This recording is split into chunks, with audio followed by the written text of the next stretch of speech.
definitivamente el síndrome de intestino irritable es el máximo representante del trastorno funcional crónico.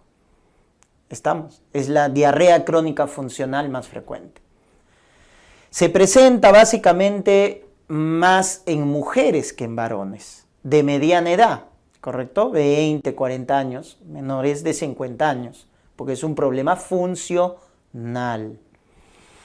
Vamos a ver, en la patogenia se dice que es multifacética, porque hay varias teorías que tratan de explicar este problema funcional.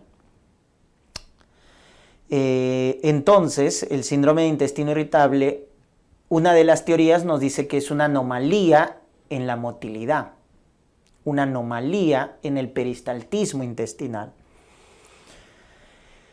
Hay predisposición genética, hay mala absorción de ácidos biliares, hay hipersensibilidad visceral, por eso la paciente tiene dolor, cólico, ¿no? Etcétera. Problemas psicológicos asociados, ansiedad, depresión, ¿no? Etcétera. Entonces, siempre ese trasfondo también hay que buscar, ¿no?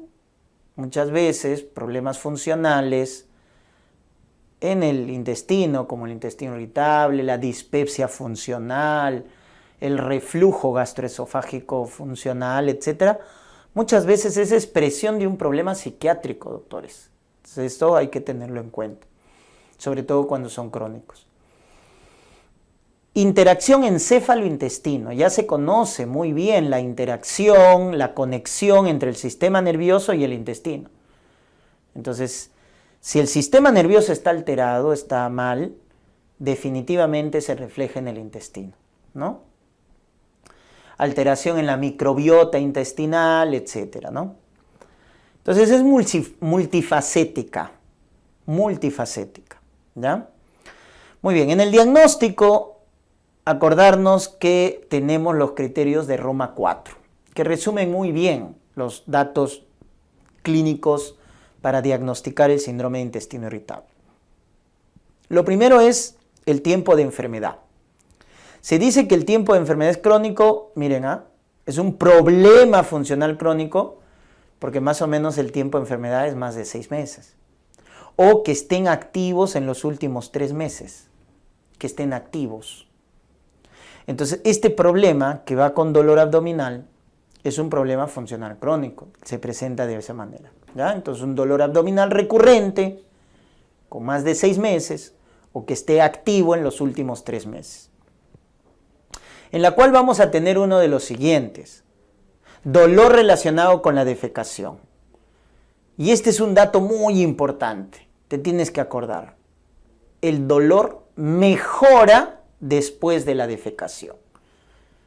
¿Estamos? Entonces, acuérdate por favor de ese dato, porque cuando te dicen ese detalle, dolor matutino, crónico, que mejora después de la defecación, debes pensar en síndrome de intestino irritable, ¿ya? Eso es característico. Cambio en la frecuencia, cambio en la forma de las heces. Definitivamente alterna periodos de estreñimiento con periodos de diarrea. Entonces, esa es la historia típica, clásica, común de un síndrome intestino irritable. Te van a poner como caso clínico una mujer de mediana edad, con problemas psicológicos, que tiene un problema crónico de dolor, que mejora con la defecación, que alterna periodos de estreñimiento con periodos de diarrea. Acuérdense la clasificación de Bristol para las heces, ¿no? Un Bristol 1, Bristol 2 es estreñimiento, ¿no? Un Bristol 5, Bristol 7, diarrea. Entonces alterna periodos de diarrea con estreñimiento. Entonces pensar ahí en intestino irritable. Pero definitivamente, como es un problema funcional, es de exclusión. Entonces no debe haber, ¿no?, ciertos datos como una mujer que tenga pues más de 50 años, ¿no?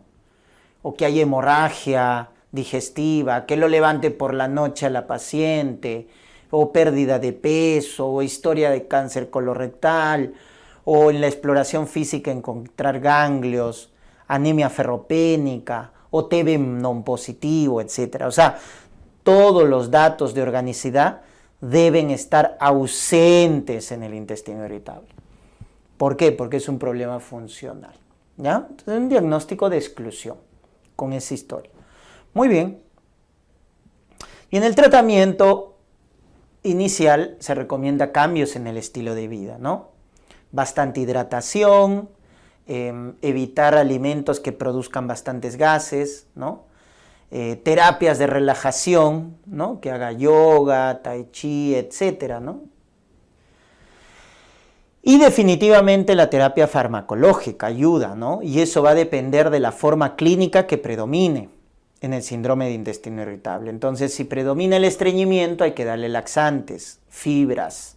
Si predomina la diarrea, hay que darle antidiarreicos, loperamida, ¿no? Que es un opioide, ¿no? Que actúa como antidiarreico. Para el dolor abdominal, bromuro de otilonio, que es un antiespasmódico. Y en casos refractarios, incluso se utiliza psicofármacos en casos refractarios, como la amitriptilina, ¿ya? Entonces va a depender de la forma clónica, de la forma clínica que se presenta en el síndrome de intestino irritable.